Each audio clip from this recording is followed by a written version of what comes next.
것을 먼저 알아야 이야기가 될 것 같아요. 그래서 거기 요약을 내가 해왔습니다. 야고보서는 원래 정경으로 취급이 안 됐었어요.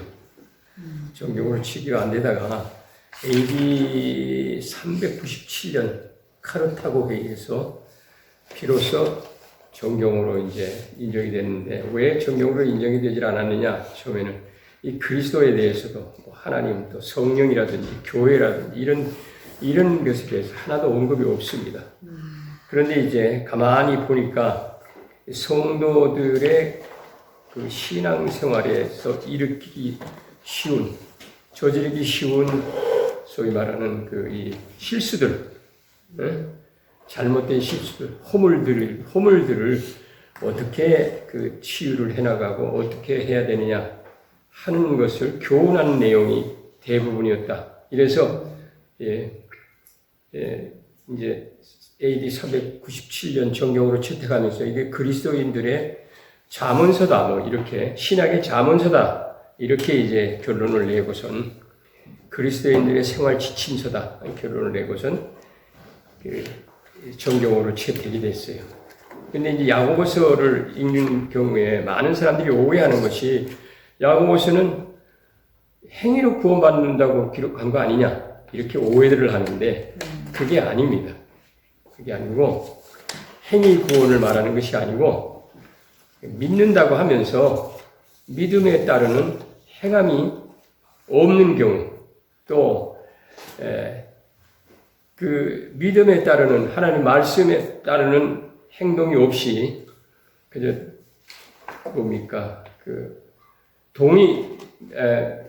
복음에 동의하는 정도로다가 이렇게 믿는다고 하는 많은 그 사람들, 이런 사람들에게 믿음이 있다고 한다면 정말 그 믿음에 따르는 말씀을 따라가는 행위가 따라야 된다. 이게 증거가 된다. 믿는 증거가 된다는 것을 밝히는 이런 내용이 줍니다. 그런데 대개 보게 되면 교회 안에서 어떤 문제들이 생기냐면, 대개 이제 시험들을 많이 들죠. 시험. 교회 안에서 말로다가 다투기도 하고, 또 서로 분쟁도 일으키고, 교회 안에서 뿐만 아니라 이제 서로 비판하고 비방하고 하는 한 문제로부터 시작해가지고 정말 그 믿는 사람이냐, 이 사람이 과연 그리스도를 믿는다고 하는 참 믿음을 가진 사람이냐, 의심이 들 정도의 어지러운 일들, 이런 일들이 교회에 당시에 많이 있었어요. 왜 그러냐면은 야고보서가 기록될 이때에 네로가 이제 교회를, 성도들을 막 핍박할 막 시기에 임했습니다. 그러니까 이제 교회 안에 주로 이제 유대인들에게 대해서 이 소신서를 썼는데, 거기 보게 되면 이제 1장에 보게 되면 야고보서 1장에 보면 12지파에게 문안하노라 뭐 이렇게 쓰는 거 봐서 유대 디아스포라들, 즉 유대 그리스도인들을 향해서 쓰는 겁니다. 근데 유대 그리스도인들이 자기가 어려서부터 배우던 그 소위 말하는 율법, 소위 율법적인 지식을 가지고 있고 하나님을 알면서도 예수를 이제 복음을 듣고 이제 예수를 믿기 시작하면서도 여전히 이제 율법적인 이 사고를 완전히 버리지를 못하고, 그러다가 핍박이 다가오니까 어떤 일이 벌어졌느냐, 이제 신앙생활 그만하자, 뭐 이런 이 식의 생각들도 있었고, 그리고 교회 안에서 그 문제 때문에 또 논쟁도 심하게 일어나고, 이렇게 환난과 핍박 가운데 성도들이, 그런 가운데 있는 성도들을 격려하기 위해서 참 믿음을 가진 경우에는 참으로 다가오는 여러 가지 문제, 여기 시험이라고 되어 있는데, 이 시련을 어떻게 이겨나가야 되느냐 하는 것을 권고하는 그런 내용입니다. 그래서 보게 되면 이제 오해가 딱 쉬운 것이, 이게 율법을 지켜야 된다라고, 지켜서 구원받는다라고 오해하기 딱 쉬운 것이, 이제 율법에 대한 율법이란 말이 많이 나오는데, 거기 율법이란 말이 그 말이 아니고 율법이란 말이 말씀, 즉 그리스도의 복음을 말합니다. 복음을 그렇게 이제 기록을 했어요. 그래서 복음을 듣고 진리의 대표적으로 여러분 1장 18절 같은 경우에 율법이란 말을 진리의 말씀이란 말로 이렇게 돌려서 기록을 했습니다. 이건 뭐냐면 복음을 말해요. 복음. 그 다음에 또 뭡니까? 그 다음에 25절에 보게 되면은 자유롭게 하는 온전한 율법 이렇게 기록했죠. 이건 율법이 아니라 복음입니다. 자유롭게 하는 율법이라고 해요. 복음을 말하는 거예요. 그러니까 그리스도의 복음을 믿고 예수를 믿고 구원을 얻었다고 하는 사람들이 소위 복음을 믿고 구원을 얻었다고 하는 사람들이 정말 신앙생활에서 핍박이 오고 시련이 오는 것에 여러 가지 뭡니까 신앙적인 이 행위들이 그리스도를 떠나려고 하는 이런 모습들이 많이 나타냈기 때문에 그들을 이제 격려하기 위해서 인내하라고 하는 공고의 말씀과 함께 성도들이 참된 성도의 자세를 나타낼 수 있도록 지도하기 위해서 기록된 서신서입니다. 이 야고보서는 예수님의 형제 야고보입니다. 그러니까 초대교회 때 처음 초대교회 순교한 첫 초대교회 수장인 야고보하고는 이름이 틀려요. 그 야고보는 사도 요한의 형제고 첫 야고보는 사도 요한의 형제고 여기 야고보는 예수님의 동생 야고보입니다. 처음엔 예수님을 안 믿었죠. 그러다가 이제 예수님이 죽으시고 부활하는 이 사실을 알고 보고 실제 그리고서는 이제 완전히 변화돼서 예수님을 믿은 사람인데 이분도 이제 야고보도 소위 사도입니다. 그래서 이제 우리 나눠드린 그 교재를 뭡니까 종이를 보게 되면 여러분 거기에 보게 되면은 야고보서를 제가 요약을 해놨어요. 여러분들이 오해하기 딱 쉬운 이런 것들 오해하지 않을까 해서 장별로 무엇을 이야기하고 있는가, 또 어떻게 권고를 하고 어떻게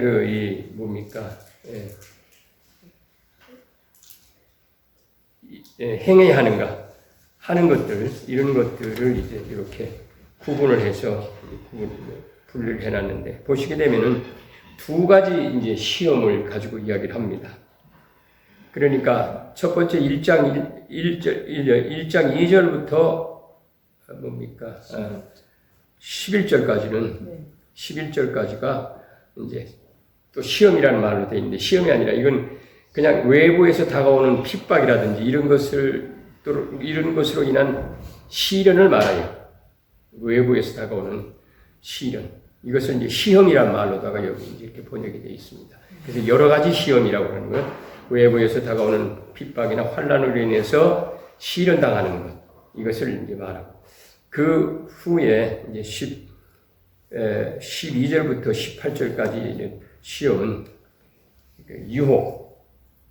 유혹에 따라서 탐심으로 말미암아 세상 유혹을 받아가지고 드는 시험들입니다. 근데 그 시험이 어떤 모습으로 시험이 들었느냐, 이제 그 시험이 든 모습들이 그 밑에 여러분 나눠드린 피스 쭉 말이 이제 나와 있습니다. 그러니까 말이 조급해지고 서로 성내고 서로 간에 다투고 그 다음에 외모로 사람을 차별하고 성도들 차별한다 그 말이에요. 부자와 가난한 자를 차별하고 사실 사도 바울도 이런 문제를 가지고 고린도서에 보게 되면은 성찬을 할 때 예찬과 성찬을 할 때 부자끼리 모여서 자기들 다 먹고 가난한 사람은 먹지도 못하고 있는 이런 모습을 보고 이제 꾸짖는 그런 구절도 나오죠. 모습이 유사합니다. 그러니까 외모로 사람을 차별을 해. 성도 간에. 그 다음에 이제 말을 막 조급하게 하고 성내고 조급한, 여러분, 성내는 거 안 좋은 겁니다. 조급하면 성내게 돼 있어요. 그 다음에 이제 말에 막 실수가 많아서 시기하고 서로 다투고 또 자랑하고 부자와 가난한 자가 서로 나누이고 이래서 이 부자가 뭡니까? 자기를 자랑하고 뭐 이렇게 등등 여러 가지 이제 모습들로 인해서 성도들이 시험을 들 때 그 시험을 어떻게 해결하는 것이 좋겠느냐. 이것을 이제 권고하는 겁니다.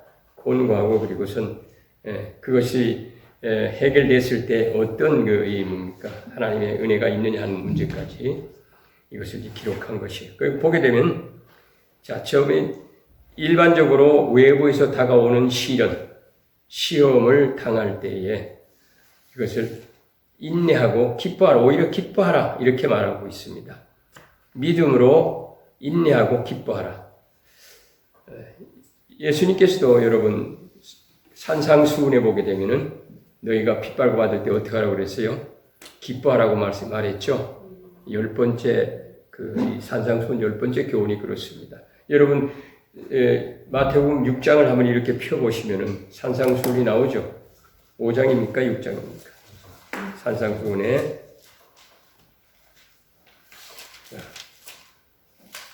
5장에 10절에 보게 되면 5장 10절 시작. 의를 위하여 핍박받는 자는 복이 있나니 천국이 저희 것이라. 11절 나로 말미암아 너희를 욕하고 핍박하고 거짓으로 너희를 거슬러 모든 악한 말을 할 때는 너희에게 복이 있나니 기뻐하고 즐거워하라. 하늘에서 너희 상이 크니라. 이 요한이 이 말씀을 아마 생각하고 이렇게 기록한 것 같아요. 그래서 시련을 당할 때는 온전히 기뻐하고 믿음으로 인내하고 그리고선 이제 그것을 극복하기 위해서 하나님의 지혜를 구하라. 이것이 이제 1장 1절에서 12절에 나오는 말씀입니다. 지혜를 구할 때에 두 마음 품지 말아라. 두 마음 품는 이렇게 할까 저렇게 할까 기도하면서도 망설이게 되고 두 마음을 품고 하다가 하나님의 온전한 지혜, 극복을 위한 지혜를 얻지 못한다. 이것을 경고하는데 이런 두 마음 품는다는 말은 여러분들도 두 마음 품을 때가 많죠? 없어요? 있어요? 없어요? 있어요. 많죠? 기도하면서 두 마음 생겨요. 이거냐 저거냐. 왜냐하면 두 마음을 품으면 오늘 여기 말씀이 보게 되면 어떻게 하라고 그래요? 어떻게 그랬어요? 야고보서 1장에 두 마음을 품으면 모든 일에 정함이 없는 자로다. 이렇게 말하고 있죠. 1장 8절에. 그러니까 이거는 여러분 두 마음 품는 거는 이 마음과 생각이 달라서 그렇다는 거예요. 믿음과 내가 가지고 있는 믿음과 내 생각이 다르다 그 말이에요. 이래서 두 마음을 품게 된 겁니다. 그 믿음이 이제 정한 믿음이 아니라 바른 믿음이 아니라 흔들리는 그런 믿음이요. 연약한 믿음이라고 이렇게 말할 수가 있습니다. 그것을 지금 지적을 하는 거예요. 두 마음 품는 것은 우리가 여러분 누구나 다 흔히 경험하는 일이고 또 특히 당시에는 이제 핍박을 받으니까 어떻게 해요? 교회를 떠나려고 하는 믿음에서 떠나려고 하는 이런 마음들을 갖게 되죠. 이러니까 이거 그냥 내가 떠나야 되냐 말아야 되냐 계속 내가 예수를 믿어야 되느냐 말아야 되느냐 다시 이대교로 돌아가야 되느냐 이게 두 마음이 생깁니다. 그렇죠? 핍박이 심할 때는 그것을 지적하는데 당시에는 그것을 두 마음으로 아마 생각했을 것이면 오늘날에는 일반적인 세상 일과 하나님 말씀 앞에서 우리가 시련 당할 때 두 마음을 품게 됩니다. 많은 경우 대부분 아마 그럴 거예요. 그러나 믿음이 아주 견고한 사람은 또 그렇진 않은 사람도 있죠. 이 두 마음 품는 것이 결국 타락한 인간의 심성의 영향입니다. 타락한 인간, 죄로 말미암아 타락한 인간은 이런 이 실수나 또는 뭡니까 이런 것들에 대해서 자기 자기 변명을 스스로 또 하게 돼요. 믿는 사람들도 많은 경우에. 믿는 사람들, 성도들 가운데 가장 많이 하는 거짓말이 뭔지 알아요? 성도들 아니라 목사도 많이 거짓말해요. 많이 거짓말해요. 뭐라고, 누가 뭐라고 이야기해주면은 내가 기도할게요. 그러고서 이제 전화를 끊어. 실제 기도하느냐? 물론 하는 사람도 있겠지. 서로 친구가 되면 기도도 해줍니다만. 기도할게요 해놓고 기도 안 해요. 그쵸? 그게 이제 그것도 두 마음이에요. 마음과 믿음과 생각이 틀린 거예요. 그래서 이 그리스도인들이 당하는 많은 실수나 허물은 이 두 마음 때문에 일어날 수도 있습니다. 두 마음이 생긴다 그 말이에요. 허물과 실수에서. 그것을 사도 요한은 지금 지적을 하는 겁니다. 그래서 이제 이 시험은 시험 즉 유혹에 의해서 세상 유혹에 의해서 시험당하는 것은 욕심에 끌려 미혹돼서 그런 것이다. 탐심은 죄라고 사도 바울도 이야기를 했어요. 십계명 가운데 마지막 계명이 뭐예요? 탐심이죠. 탐심입니다. 욕심이 죄입니다. 십계명의 마지막도 탐심으로 지적했어요. 그러니까 세상을 향한 마음, 이것이 적당히 그냥 이렇게 하나님이 주시는 대로 우리가 감사하며 받으면 되는데 더 가지려고 하는 마음은 누구나 다 있습니다. 욕심이죠. 그러다 보면 시험에 든다. 그리고서 누굴 원망해요? 하나님을 원망합니다. 여기 이제 그 말씀이에요. 욕심에 끌려 미혹돼가지고 하나님을 원망하지 말아라 말이지. 여기 13절에 사람이 시험 받을 때에 야고보서 1장 13절에 보면 내가 하나님께 시험 받는다 하지 말라. 이게 하나님 왜 그러십니까? 기도하면서 우리 많이 그렇게 기도하죠. 근데 사실은 욕심이 벗어나서 욕심에 탐심으로 인해서 당하는 시련에 그런 기도를 또 많이 하는 경우들이 있습니다. 그래서 두 가지 시험을 가지고 이제 우리들에게 교훈하는데, 첫 번째 여러분 당하는 우리 시련은 예수 믿으면 누구나 다 당하는 시련입니다. 특히 믿지 않는 가정에서 홀로 이제 교회 다니고 예수 믿는다 그러면 가족들한테 조롱도 당하고 핍박도 당하고 욕도 먹고 막 그래요. 처음에. 요즘에는 이제 한국에서는 다 이제 교회 나가고 하는 것에 대해서 그렇게 반대하는 경우가 극히 적습니다만, 아직도 여러분 유교의 집착이 아주 이 집착하는 이 가정은 아주 예수 믿는다 그러면 철저하게 그냥 또 반대를 합니다. 우리나라는 또 그렇지만 저 중동 같은 데는 그 종교가 이슬람교가 아니고 개종을 해서 예수 믿는다 그러면 큰일 나요. 직장도 못 구하고 집에서 쫓겨나고 심지어는 아주 크게 가족들로부터 위해도 받고 그럴 정도입니다. 그런 시련들은 예수님 보니까 뭐라 그래요? 인내하고 기뻐하고 즐거워하라 이렇게 말합니다. 참 여러분 그런 시험 당할 때 인내하고 기뻐하고 즐거워할 수 있겠어요? 그런데 그렇게 해야 됩니다. 왜냐하면 이렇게 시험을 이겼을 때 약속하신 생명의 면류관을 받는다. 이게 이제 사도 야고보의 결론입니다. 그러나 이제 유혹으로 인해서 받은 시험은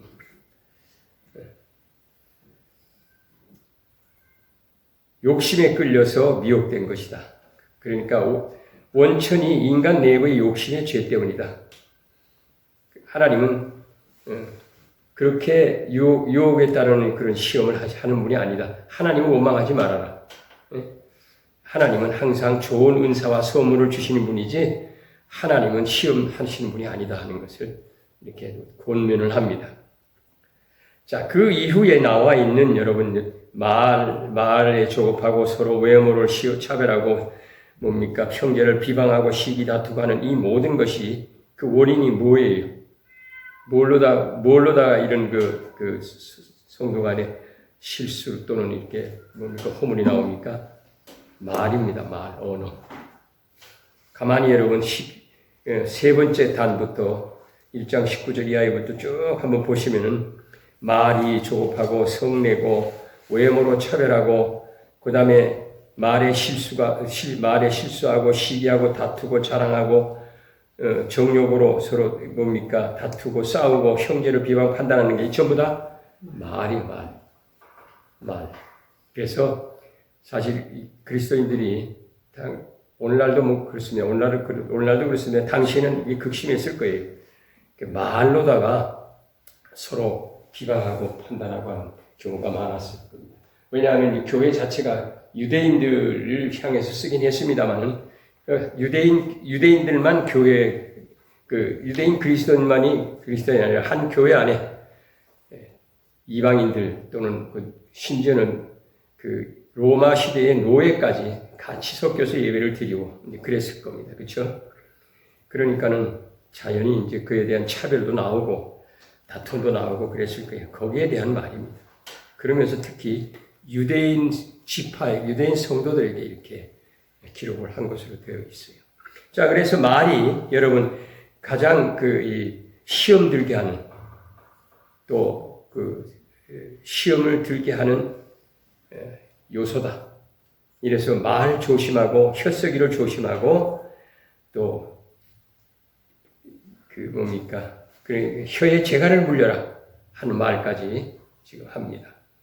보면은 3장 1절에서 3장 들어가면 말에 실수가 없도록 하라고 혀에 재갈을 물리라고 하는 혀쓰기 조심하라고 하는 이런 공부를 하게 됩니다. 이처럼 야고보서는 전반적으로 성도들 유대인 성도라고 했지만 성도들이 저지르기 쉬운 실수, 허물에 대한 이야기와 해결 방안과 알아야 될 것, 결과에 대해서 이야기를 하고 있어요. 자, 이제 교재로 들어갑니다. 대충 이제 여러분 야고보서가 무엇을 가지고 이야기했다는 것을 여러분 나눠드린 페이퍼를 보시고 판단을 하시고, 자, 야고보서 교재로 들어갑니다. 그러니까 야고보서는 시험과 죄와 인간의 본성에 대해서 사실은 신학적인 의미를 기록하고 있어요. 이제 알아야 할 것은 우리가 야고보서 그러면 행함이 없는 믿음은 죽은 믿음이다. 이것만 대표적으로 생각을 하죠. 그죠? 그러니까 행함이 없는 믿음이 죽은 믿음이다. 이건 아마 야고보서 그러면 야고보서에서 아마 그거 아마 대부분 다 그거 다 알고 있을 겁니다. 근데 행함이 없는 믿음이 왜 생기느냐? 이것이 이제 말 때문이다 하는 거예요. 결론적으로. 언어. 그것이 이제 시험과 인간의 본성 때문에 말로 인해서 그런 시험이 생기고, 그래서 믿음 자체가 그렇게 말로 시험이 드는 사람들 경우에 그 믿음이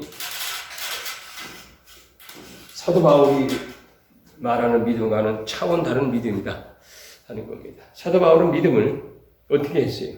믿음을 주와 구주로 예수를 영접하고 예수님의 전 인격을 믿고 신뢰하고 따르는 것이 사도 바울이 요구하는 구원 얻는 믿음입니다.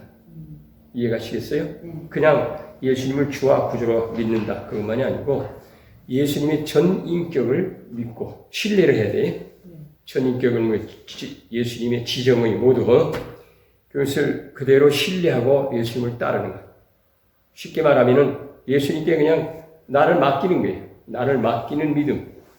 이것이 이제 사도 바울이 구원 얻는 믿음이라고 요구하는 믿음인데, 야고보가 말하는 믿음은 그게 아니에요. 그냥 인정하는 정도입니다. 인정하는 정도. 특히 여러분 2장에 이제 보게 되면은 믿음에 대해서 단순한 지적 동의 정도에 그치는 그 믿음을 지적한 거예요. 그러니까는 사실 구원을 받은 성도들에 대한 야고보의 이 말씀은 이미 적어도 바울이 말하는 정도의 믿음을 가진 사람을 향해서 쓴 것이 아니라 그냥 지적 동의만 하면서 믿는다고 하는 사람들, 이런 사람들을 향해서 쓴 것이다. 자, 이게 여러분 오늘날도 많은 사람들에게 아마 이 말씀이 해당이 된다고 생각을 합니다. 왜냐? 많은 사람들이 지적 동의하면서 실제 자기의 전 인격을 예수님께 의지하고 예수님의 전 인격적으로 신뢰하는 그런 믿음을 가진 사람이 많을까요? 적을까요? 썩 많지는 않을 것 같습니다. 이건 내 생각이에요. 교회 안에서 보게 되면은, 성도들 여러분 보게 되면은, 교회 안에서 이 예배를 드리고 나서 이제 모여서 서로 이야기할 때 가만히 여기 주변을 보게 되면은, 특히 이제 권사님들, 나이 많은 분들, 그런 사람들이 많아요. 누구는 어떻고, 누구는 어떻고, 누구는 어떻고 하면서 자꾸 이제 비판하고 비방하는 이런 소리들을 많이들 합니다. 누구의 신앙은 어떻고, 자기 신앙이 문제지 누구의 신앙 평가에 가면서 누구의 믿음이 어떻고 하면서 누구의 집에 며느리는 뭐 어떻고 하고 이야기를 많이 해요. 이런 것들이 흔히 우리 성도들이 저지르기 쉬운 허물이고 실수예요. 그게 이제 말로 시작이 되는 거예요. 그래서 야고보가 말하는 믿음은 단순한 지적 동의의 믿음을 말하는 것이다. 자, 그 뒤에 또 나오니까 우리가 뒤에서 연구를 하고, 그래서 이 뭡니까? 첫째는 이제 시험과 유혹에 대해서 정의를 해줍니다. 자, 그리스도인이 세상 살면서 시련을 피할 수 없지만 그 시련을 어떤 자세로 맞느냐가 중요하다. 그렇죠? 어떻게 맞으라 그랬어요? 온전히 기뻐하고 즐거워하고, 그죠? 인내하고, 그리고는 그 시험을 이길 수 있는 하나님의 지혜를 구하는 기도를 하라고 했습니다. 그러면 그것을 이길 때에는 약속하신 생명의 면류관을 얻게 된다. 그런데 이제 기도하고 구할 때에 특히 조심할 것은 아까 말씀드린 대로 의심하지 말고, 의심이 생기니까 두만 품죠? 의심하지 말고 구해야 된다는 것이죠. 이게 이제 시련을 극복하는 방법입니다. 영어로 거기다 써놨는데, 그러니까 1장 2절에서 11절 말씀의 시험은 그냥 트라이얼이라고 하는 시련을 말해요. 시련. 그 다음에 그 후에 나온 이 시험은 유혹입니다. temptation. 유혹을 말합니다. 자, 그래서 시련 당할 때 그것을 달게 받아들이며 시련을 극복할 지혜를 하나님께 구하며 고난을 견딘 성경 인물들을 본을 삼아서 5장에 나옵니다. 고난 이긴 욥의 경우 뭐 이런 경우로 이제 예를 듭니다만은, 그런 고난을 견딘 성경 인물들의 본을 받아서 인내할 것을 고민하고 이러한 자세로 시련을 극복할 때 선한 결말을 보게 될 것이다. 야고보의 첫째, 우리가 흔히 당하는 외부에서 오는 시련을 이기는 방법, 이것을 이제 우리들에게 말하고 있습니다. 다음으로는 이제 유혹을 받아서 당하는 시험, 이런 경우가 있다. 그 고난과 시험의 원인이 죄의 유혹을 받아서 욕심 때문에 당하는 이런 유혹인데, 이건 어떻게 해야 되느냐? 사람들은 때때로 죄의 유혹을 당할 때 하나님께서 자신을 시험한다고들 한다. 그래서 죄의 책임을 하나님께 돌리는 오류를 범한다. 그러나 야고보는 인간이 죄의 유혹을 받는 근본 원인이 인간 내면의 욕망에 있음을 밝힌다. 그렇죠? 탐심입니다. 탐심은 죄라고 사도 바울도 이야기를 했습니다만, 탐심이 인간 내면의 탐심이 욕망이 씨앗이 되어 죄를 낳고 그 자라면 사망에 이릅니다. 이게 아주 우리가 흔히 하는 말씀입니다. 욕심이 잉태한 즉 죄를 낳고 죄가 장성한 즉 사망을 낳느니라. 그 말씀이 어디 있어요? 1장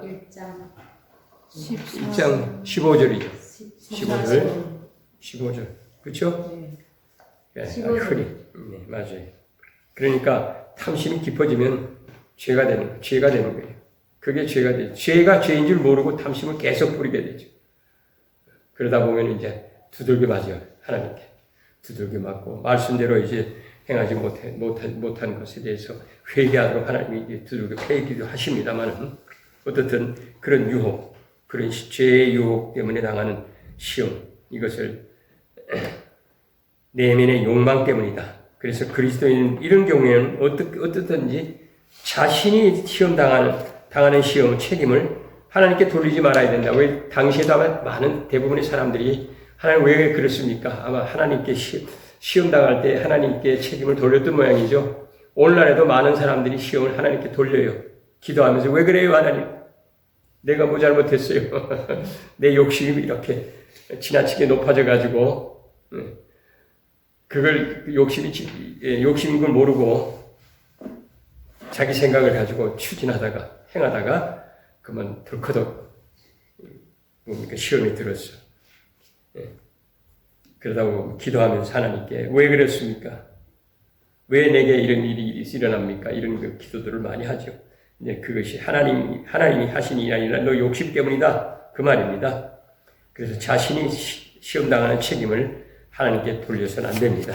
죄의 유혹에 빠지지 않도록 외적인 환경에도 유의해야 되고 자신의 내면의 욕망의 씨앗의 싹을 틔우고 있지 않는지를 항상 경계해야 된다.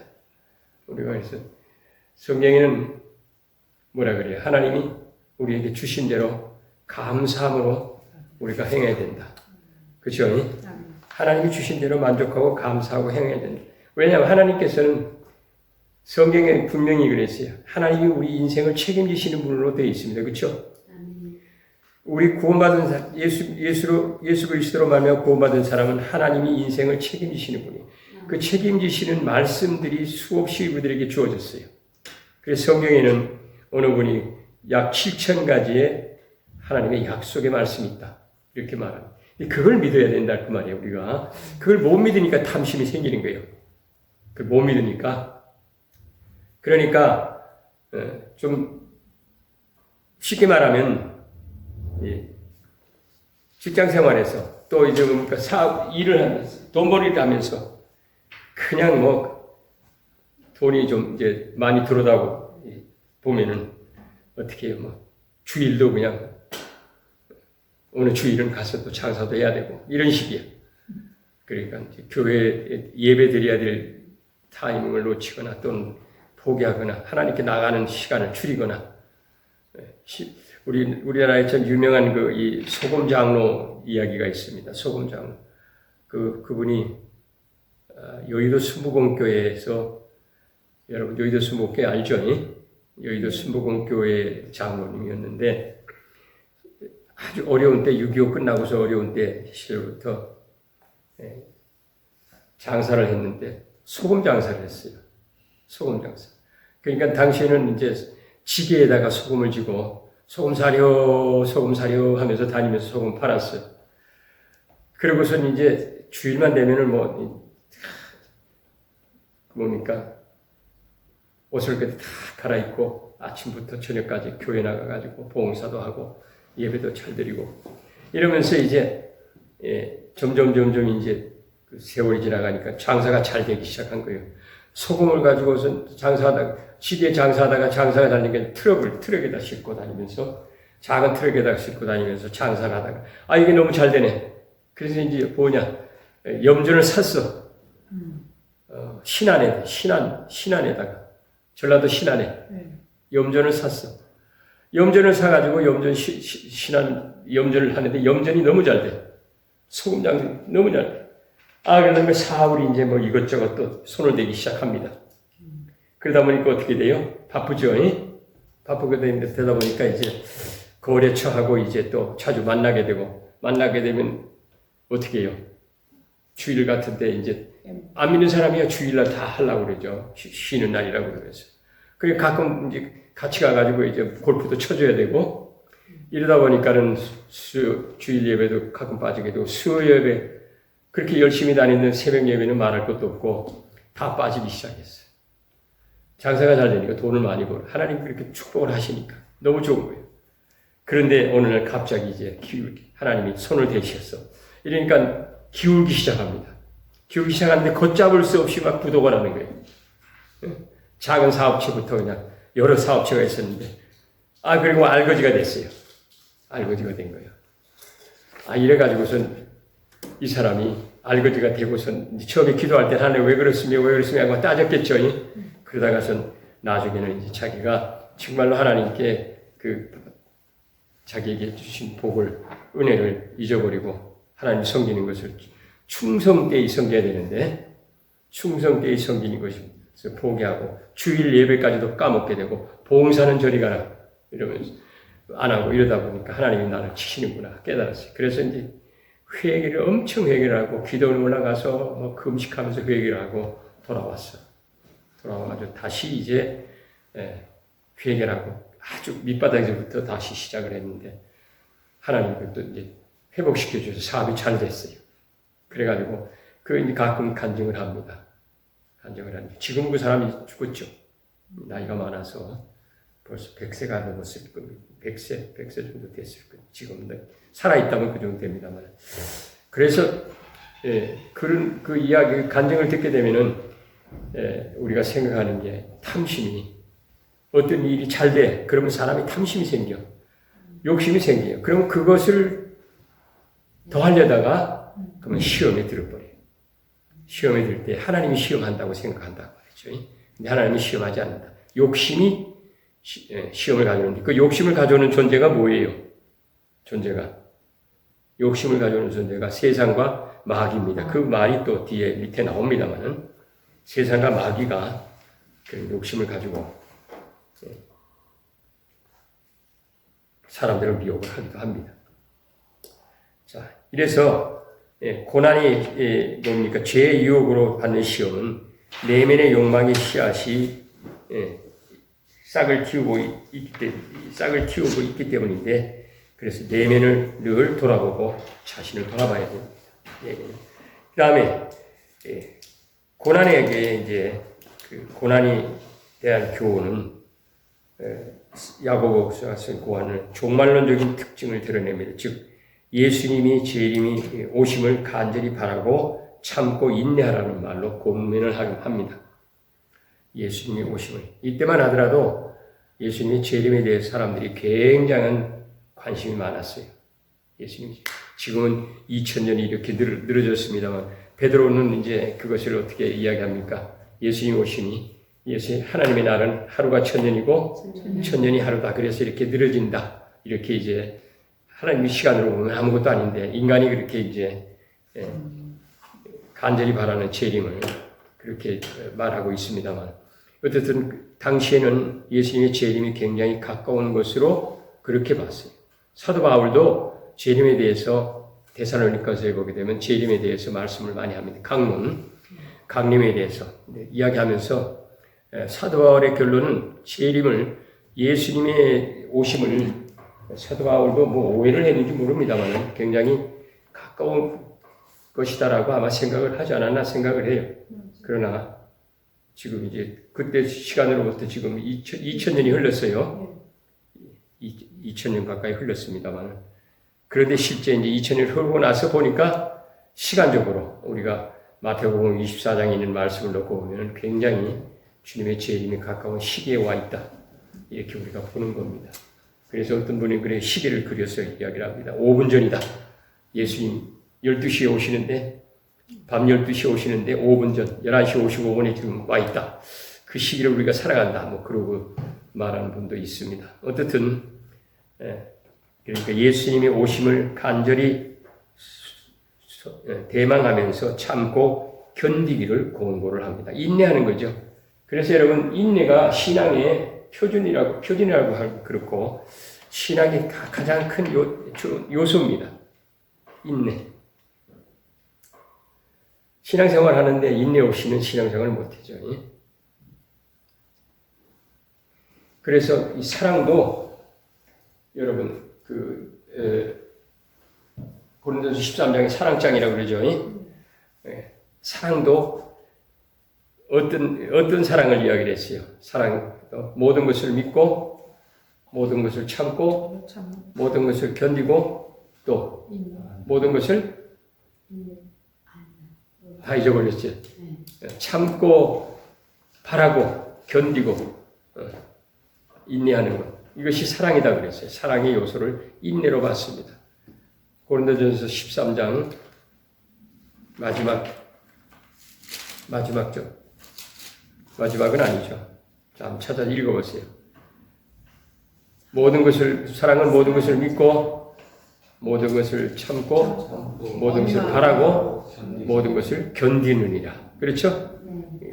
그러니까 여러분 사랑이라는 것이 그렇게 쉬운 게 아니에요. 굉장히 어려운 겁니다.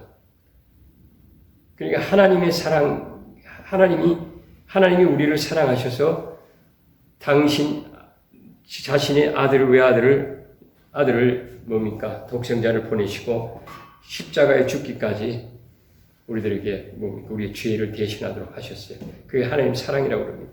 그리스도 안에서 있는 하나님의 사랑, 그것을 이제 이렇게 말을 하죠. 자, 그 사랑은 하나님이 성경 구약을 보게 되면 하나님이 지은 인간의 죄를 오래도록 참고 바라보고 견디셨어요. 그리고 이제 오랜 견딘 후에 바로 독생자를 보내십니다. 성경은 그렇게 말하고 있죠.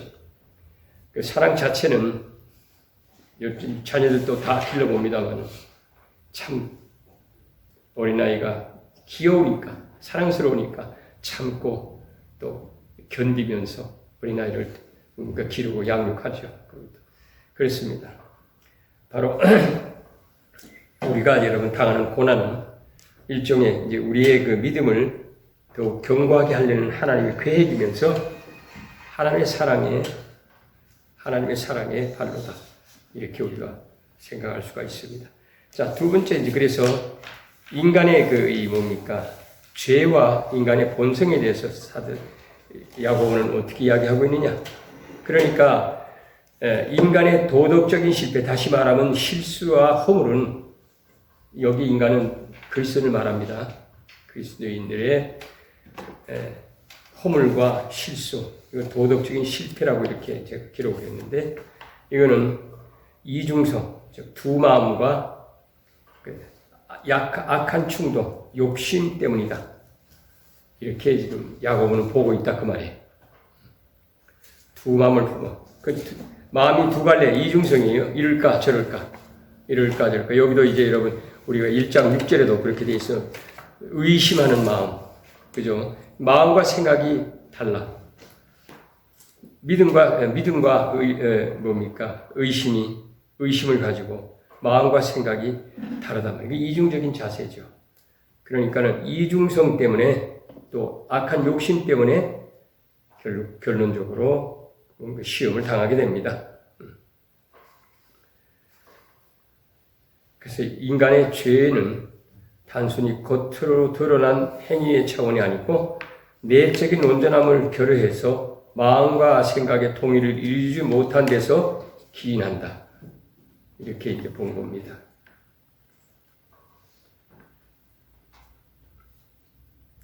그래서 이런 경우에는 하나님의 신실함을 믿지 못하였을 뿐 아니라 정말 구하는 것이 무엇인가 확신이 없기 때문입니다. 내가 구하는 게 뭐냐 확신이 없으면 두 마음을 품게 돼요. 이중성을 갖게 됩니다. 의자 하나만 좀 갖다 주실 수 있어요? 네.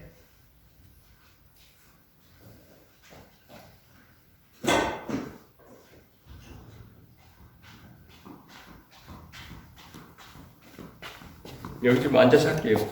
미안합니다. 네. 감사합니다. 됐어요. 그냥 놓으세요. 놓으세요. 이게 다리가 허약해져가지고 저 앉으면 이상해요. 이상하죠? 아니, 괜찮습니다. 내가 이렇게 강의해 본 적이 없어가지고. 여기만 앉아요. 예? 앉았어요. 됐어요. 그냥 놓으세요. 자, 그래서 그리스도인의 허물과 실수는 이중성 때문이다. 마음 이중성 때문이고, 그리고는 탐심입니다. 대개 죄는 여러분 탐심입니다. 탐심에서 비롯이 돼요. 거의 모든 허물이 탐심에서 비롯이 됩니다. 사도 바울도 그것을 그렇게 지적을 했어요. 탐심이 죄라는 것을 몰랐는데 자기도 뒤늦게야 탐심이 죄라는 것을 깨달았죠. 그래서 많은 경우에 탐심 때문에 시험이 드는 겁니다.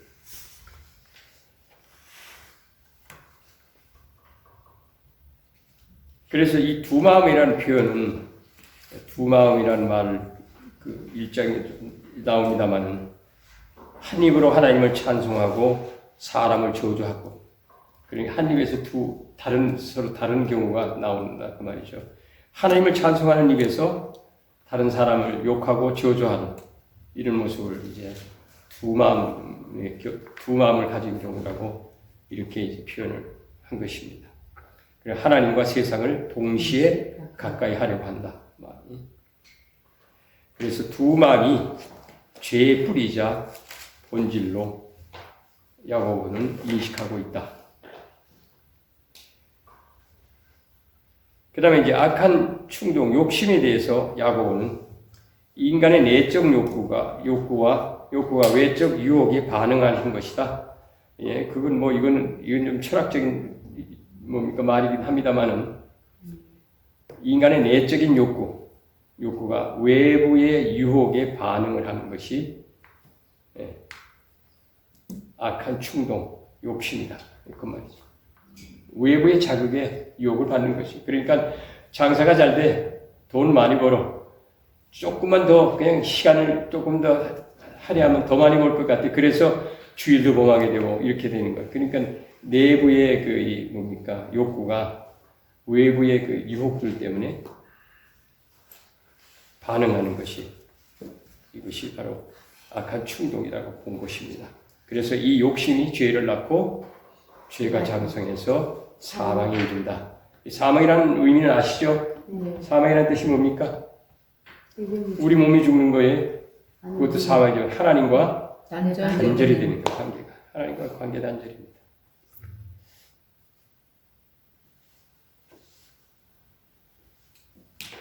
그래서 이 악한 충동을 극복하기 위해서 하나님의 지혜로 채워져야 한다. 그 지혜, 하나님께 지혜로 구해야 된다고 말하고 있죠.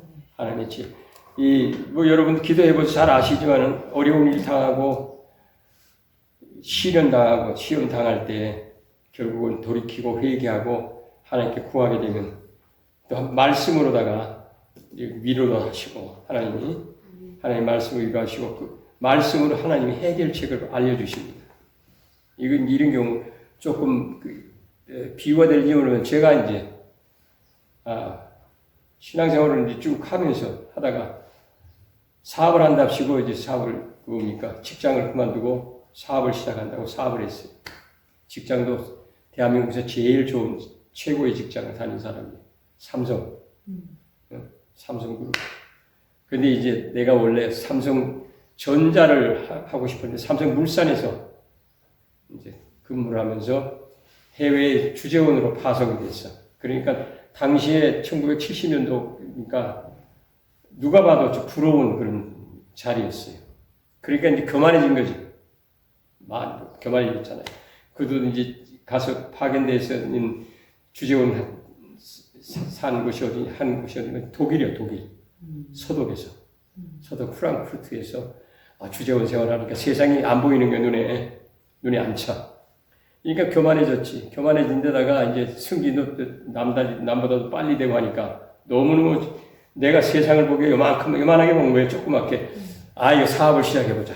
이제 이렇게 돼서 그만두고 사업을 시작한 겁니다.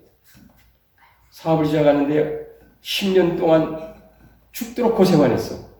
그런데 돈을 벌긴 벌었는데 번 것이 어디에 버는지 몰라. 다 빠져나가고 번 건지 안 번 건지 모르는데 10년을 견디는데 그게 이제 내가 갈 길이 아니었단 말이지. 하나님께서 이제 치시기 시작하는데 그 치신 방법이 묘해요. 물건을 만드는데 공장에서 검사한 물건은 100% 오케이야.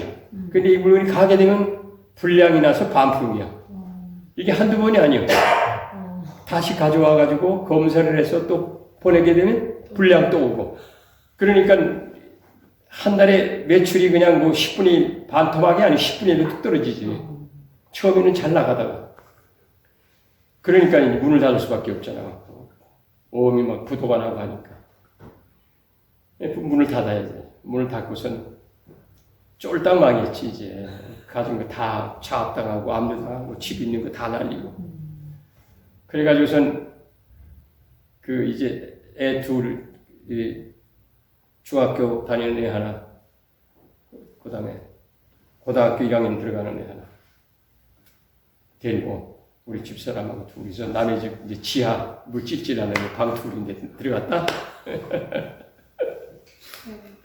그래서 들어가가지고선 기도를 하는데 하나님 나 왜 이랬습니까? 이래서 처음에는 이제 뭡니까 원망하는 기도가 나오다가 그게 아니고 내가 잘못한 것을 이제 깨닫기 시작해서 막 간절히 기도를 했어요. 기도를 하는데 먹고는 살아야 되니까 할 일이 뭐예요? 육신의 일밖에 없잖아. 그렇다고 나가서 막노동할 수 없으니까 이제 우유 배달을 시작했다. 여러분들이 이렇게 고백하면 내가 내 창피한 인생을 이야기하는 건데 우유 배달을 시작하면서 밤 2시에 새벽 2시에 일어나가지고 우유를 받아다가 이제 뭡니까 집집이 돌리고 집에 돌아오게 되면은 한 6시쯤 돼요. 그리고 졸립잖아. 졸린데 또 새벽 기도도 해야 되잖아. 그러니까 기도하는데 새벽 기도를 못 가는 거지 뭐. 그러니까 이제 집에서 이제 어디서 기도한다고 기도하고 하면서 울다가 기도하다가 이거 거의 한 몇 개월을 그렇게 이제 생활을 하는데 어느 날 갑자기 마음이 이제 뭡니까 점점 회개가 되면서 내가 하나님 뜻대로 살지 못하고 정말 충성을 다해서 진심으로 하나님을 섬기지 못하고 믿지 못한 것을 이제 회개를 하고 이러고서는 이제 기도를 하는데 오늘 갑자기 내가 하나님 음성을 들었어. 여러분 음성 듣는 거 쉽지 않아요. 하나님 음성은 잘 안 들립니다. 많은 사람들이 나 음성 들었어. 밤에 자다가 음성 들었다는 딱 거짓말. 음성 듣기가 믿음의 조상 아브라함도 160까지 살면서 5번밖에 하나님 음성을 못 들었어요. 천사가 나타나서 하는 이야기. 5번밖에 음성을 못 들었습니다. 그런데 이제 처음이자 마지막 지금까지는 하나님 음성 그때가 처음 들었어. 딱 들었어. 기도를 하는데 내가 어떻게 해야 합니까? 하나님 나 이제 어떻게 할까요? 그렇게 기도를 한 거예요. 나 어떻게 하랍니까? 어떻게 하나님 원하시는 게 뭡니까? 이러고 기도를 하니까 이제 탁 하나님 말씀을 주시는 거예요. 어떻게 말씀이에요? 여호와께 은혜 받은 자여 감사라는 말. 그게 확 들리더라고요. 근데 그 소리가 3번 딱 나요. 여호와께 은혜 받은 자여 감사. 여호와께 복 받은 자여 감사. 그 깜짝 놀랐지. 자, 그 말씀이 들리는데 이게 정말 누가 하는 소리 같기는 누가 옆에서 하는 소리 같기도 하고 하나님 음성인데 아주 미세하면서도 강하게 들려요. 그리고 퍼뜩 깼어. 그러니까 뭐라 그럴까 반쯤 조는 가운데서 기도하는데 들렸던 음성. 자 이렇게 그게 하나님 음성인가 아닌가 또 확인을 내가 또 해야 되잖아. 자 그 말씀이 어디 있냐? 여러분 하나님 음성 들었다는 사람들은 반드시 성경에 있는 말씀을 가지고 이게 뒷받침해야 됩니다. 증거가 돼야 돼요. 말씀이 없으면 안 돼. 그래서 말씀을 열심히 찾았다가 못 찾겠어. 하나님 말씀의 음성이 들린 것 같은데 이게 하나님 말씀이 아닌지 하나님이 내게 하는 말씀인지 아닌지 당황스럽더라고. 그런데 창세기 말씀을 읽다가 이 라반이 아브라함의 종 엘리에셀이 이삭의 아내 리브가를 데리러 가서 들은 말씀에 여호와께 복받은 자여 들어서서 하는 말씀이 있더란 말이에요. 그게 딱 눈에 들어오는 거예요. 그러니까 여호와께 복받은 자여 하는 소리는 그 말씀이에요. 감사라는 소리는 수없이 많잖아. 성경에 그죠? 여호와께 복받은 자여 감사라. 그 음성을 들은 거예요. 자, 가만히 그 말씀을 놓고 생각을 해봤어. 생각을 하면서 가만히 구분을 하니까 아브라함의 종 이삭의 아내 리브가를 데리러 가서 들은 말씀이다. 그러면 아브라함은 하나님을 예표하는데 그 하나님의 종이 엘리에셀에게 하는 말이에요. 그래 날 보고 하나님 너 내 종이다라는 말이 아니냐. 팍 들어오는 거예요. 그 생각이. 하나님이 종이라는 말씀인가 보다. 종대라는 말씀인가 보다. 이게 종대라는 말씀인가 보다. 이렇게 생각하니까는 이제 그 말씀 전체가 의미가 떠오르는 거예요. 이제 엘리에셀에게 여호와께 복받은 자여 들어서서 하면서 엘리에셀이 이삭의 그 이삭은 예수 그리스도를 예표하잖아. 이삭의 아내 리브가는 교회를 상징합니다. 교회를 이 교회를 상징하는 리브가를 데리러 갑니다. 리브가를 데리러 성도들을 돌보는 성도들을 데리러 가는 자리 종이다 그 말이다. 이제 그렇게 깨달은 거예요. 아 하나님이 내게 이제 종이 되라고 하시는가 보다. 그래서 그 나이 많아가지고선 이제 신학교를 들어간 거예요. 나이 많아가지고. 아마 그때가 아마 나이가 45인가 44인가 됐을 거예요. 그래가지고 신학교 간 거예요. 신학교 가서 신학교를 다니는데 처음에 이제 신학교 입학하면서 입학하기 전에 하나님께 기도했어요. 보십시오. 20대 청년이 젊은 애들 얘들 머리 팽팽 돌아가는 애들이 신학을 해가지고 주의 종이 돼가지고 참 열심히 일을 해도 부족할 텐데 이 나이가 이제 50 가까이 돼가지고 내가 뭘 합니까? 둔하기 짝했는데 그리고 나 이 우유 배달하면서 본 돈도 없고 애들 먹여 살리기도 어려운데 내가 신학을 하려면 학비도 없잖아요. 학비도 없는데 어떡합니까? 그리고 기도하면서 입학 시험을 보는 날 대학원이에요. 신학 대학원 입학 시험을 보는 날 보기 전날에 내가 하나님께 기도를 했어. 어느 길 내가 만약 하나님이 내가 장학생으로 들어가게 되면 하나님이 나를 정말 부르신 걸로 알고 두말 없이 내가 공부를 하겠습니다. 신학생 되겠습니다. 그런데 만약에 장학생이 못 되고 떨어지면 장학생이 안 되면 뭐 합격한다는 거 그거 정도가 아니고 장학생이 안 된다면 나는 하나님 부르신 거 아니라고 생각합니다. 라고 기도를 하고 와서 시험을 썼어요. 4과목이야, 4과목. 영어, 성경, 논문, 그 다음에 이제 그 성경, 뭡니까? 소위 말하는 설교처럼 이렇게 만드는 이제, 이런 뭡니까? 말씀. 이 4과목을 이제 시험을 치르는데, 대학원이라서 대학생이 대학교를 졸업한 학생들이 대학원 치르는 정도의 시험 논문이. 그걸 치는데, 그런데 그날 따라서 희한하게 그냥 머리가 팽팽팽 잘 돌아가. 희한하게. 그래서 그냥 펜대가 돌아가는 대로, 머리 돌아가는 대로 기록을 했어. 그러다 보니까 나중에 이제 면접을 하는데, 이렇게 목사님들 총장하고 비롯해가지고 이제 교무과장 뭐 이런 분들이 쭉 너댓 분이 앉아가지고 이렇게 말하는데 그러더라고. 왜 그러십니까? 그랬더니 나이가 50이 가까이 됐는데 이래 왜 그러세요? 그랬더니 얽혀 보더니 뭐 영어도 100점, 뭐 논문도 몇 점 하는데 그렇게 깜짝 놀라는 거예요. 날 보고. 나도 놀랬어요. 그 말을 듣고. 그런데 이제 발표가 난 것이 장학생이에요. 2년 장학생. 3년 과정인데 그러니까 신학대학원이 3년 과정인데 2년 장학생. 2년 장학생이면 졸업한 거나 다름없잖아. 왜냐면 2년 반 곧 배우고 나머지 한 학기는 논문학기야. 논문 써야 돼. 2년을 딱 하고서 이제 장학생으로다가 등록금 안 내고 다니는데 그런데 덜커덕 2학년 말에 이제 2학기 딱 돼가지고 원우회 소위 말하는 학생회장을 뽑는데 내가 덜커덕 된 거예요. 학생회장이 또 됐어. 학생회장이 되니까 장학금이 또 나오네. 이래서 3년을 장학금을 가지고선 수업료 안 내고서 다녔어요.